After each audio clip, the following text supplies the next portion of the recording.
धान गदारे निया पोड़ीगला लक्षाधिक टंकार धान हुतुहुतु होई जलीगला अमल होइतिबा धान धान गदारे निया लगी लक्षाधिक टंकार धान पोड़ी पाउंस।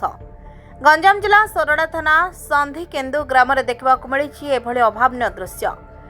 नियार आरे जली पोड़ी पाउंस हो जाइछि क्विंटाल क्विंटाल धान फसल जार आनुमानिक मूल्य 10 लाख टंकार ऊर्ध्व हेब बोली आकलन करा जाइछि। धान अमल समय चाषी पाचिला धान फसल को खेतरू काटी आनी खଳାରେ गदा करी रखिथिले। विलंबित राति रे कई दुर्बृत्त धान गदारे निया लगाई चली जाइथिबा संदेह करा जाउछि। सकाळ उठी देखला बेलकु धान गदारे निया लागिछि। खबर पाई सोरडा अग्निशम बाहिनी घटनास्थल रे पहुंची निया को संपूर्ण आयत्त करिछि। वर्ष तमाम परिश्रम करी अमल करिथिबा धान फसल पोड़ी पाउंस हो जाइथिबार देखि संपूर्ण धैर्यहरा हो जाइछि चाषी।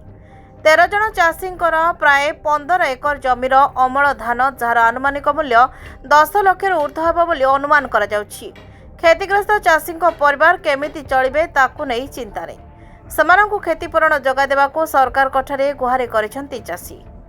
Bureau report Narad news Odia.